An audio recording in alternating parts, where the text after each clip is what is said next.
What's up, everybody? Welcome to Podcast Now. I'm Alex, and in this video, I want to talk about Atsu as a character in Ghost of Yotei. Now, the last couple days, I've been talking about Jin and Ghost of Tsushima compared to Ghost of Yotei, and, making the video I made yesterday, I had come up in my head, I said, you know what? Atsu's story and Atsu as a character, I think, is better than people give her credit for. I don't think she's, 10 out of 10. I don't think it's a masterpiece. I think, it revolves around some cliche storytelling in terms of the revenge. I just want to kind of get that all out of the way first, right? I'm not saying this is a perfect character or anything, but I really do like her, and I think I've grown to like her character more and more, having beaten the game, platinumed the game, and then just kind of sitting on it, and just thinking about how they did the story. I think there's a lot of good stuff there, and we get into the comparisons of Jin and the honor thing, and just his story in general, and then we, compare it to Atsu, when in reality, and we can, I think, they're back-to-back games, in a franchise. I think it's fair,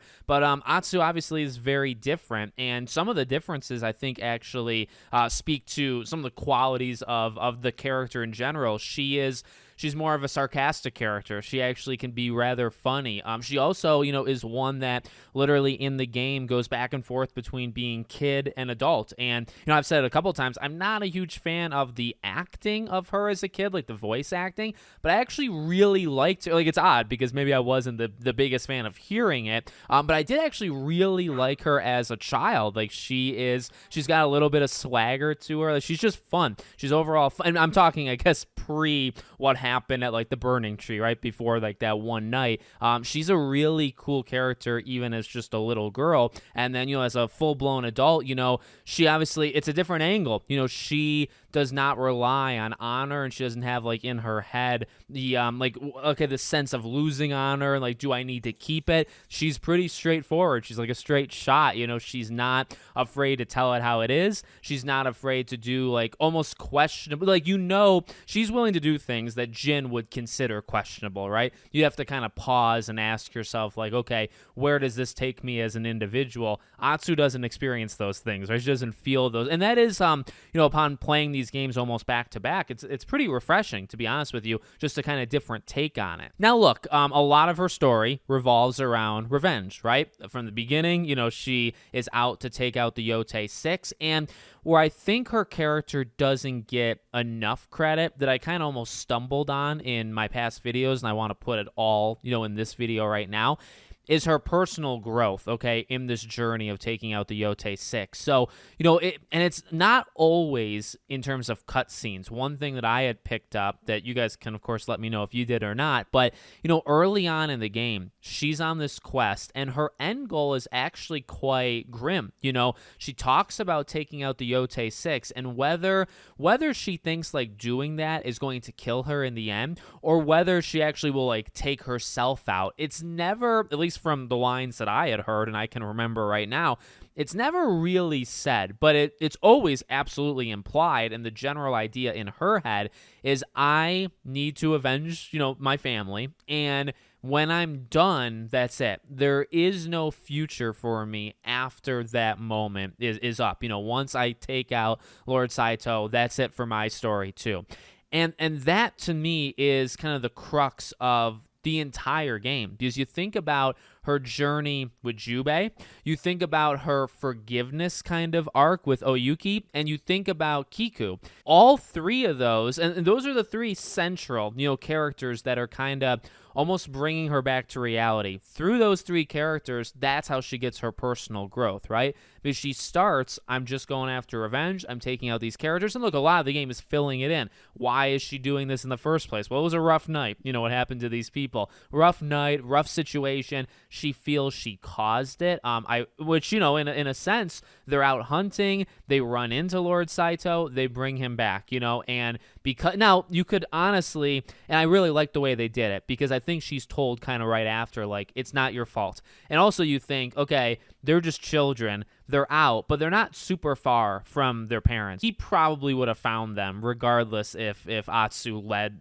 but that's a internal conflict, that she has that I also, really, really like. And then, like I said, throughout the game, she's basically, at least my interpretation of it, she's given like a reason to live beyond the quest for revenge. And it's also, in terms of changing that quest for revenge, like that's a part of it too, right? Do you actually need to take these people out? Like what should be the real goal of your journey, right? Because her goal is physical. It's like, I need to eliminate them, but it's not about forgiveness. It's not about moving past it, right? And trying to just live a life. And like, and even as gamers, and I mean, like in a video game like this, it's like, and I think I said this before, when she sees the dragon, right? When they capture the spider and they're trying to lure the brother, and she sees, I believe, him and Lord Saito, and Jubei's like, hey, you need to come with me, like, our family's in danger.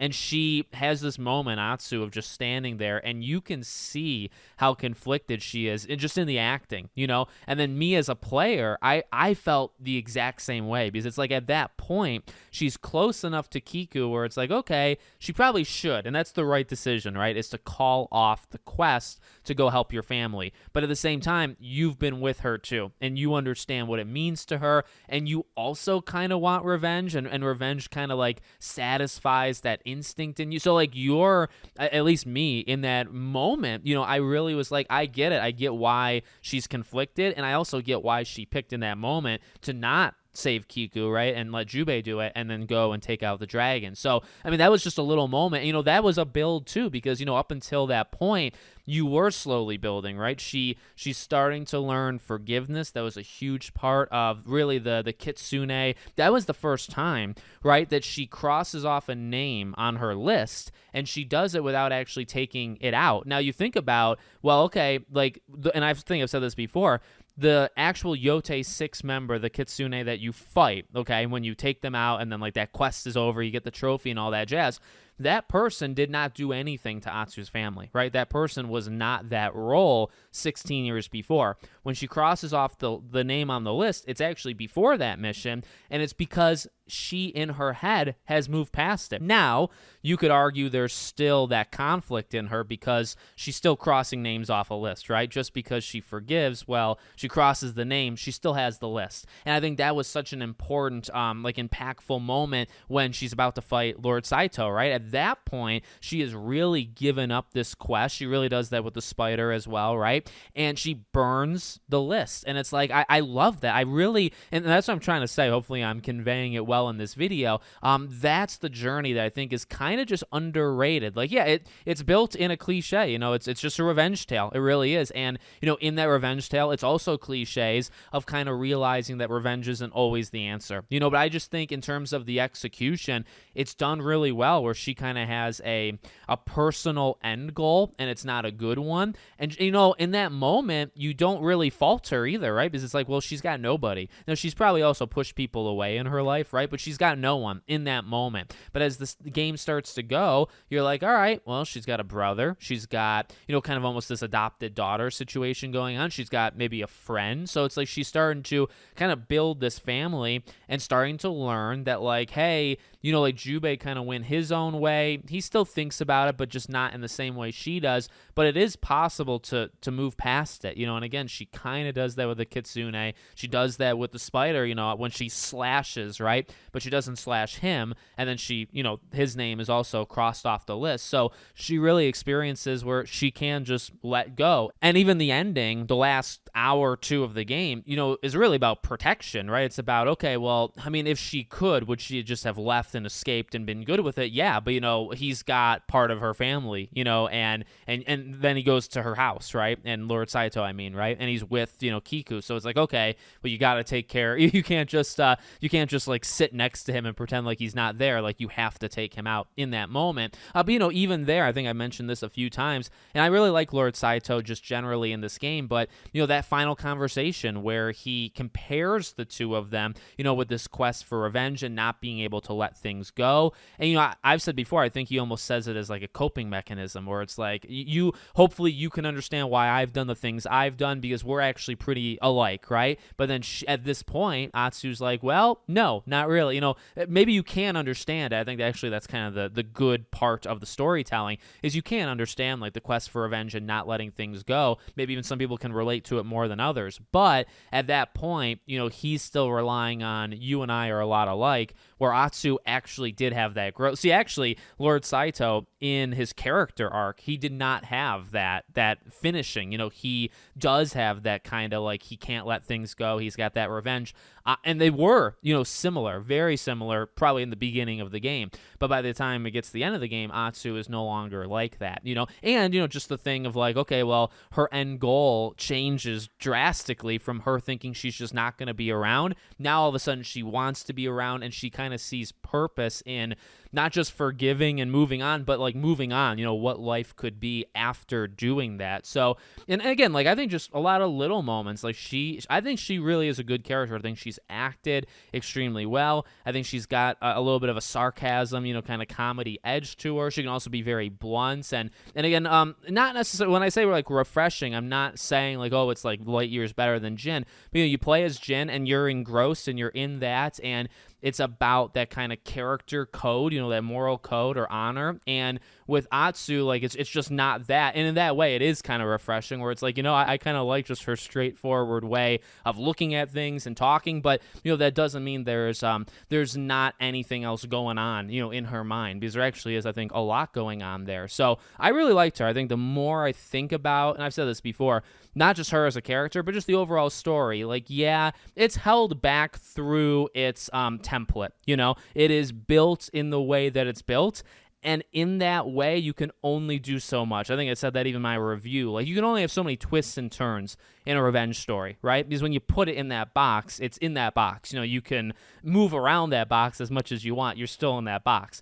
Really, generally same thing with the character as well. But I think for what they were they trapped themselves in that box.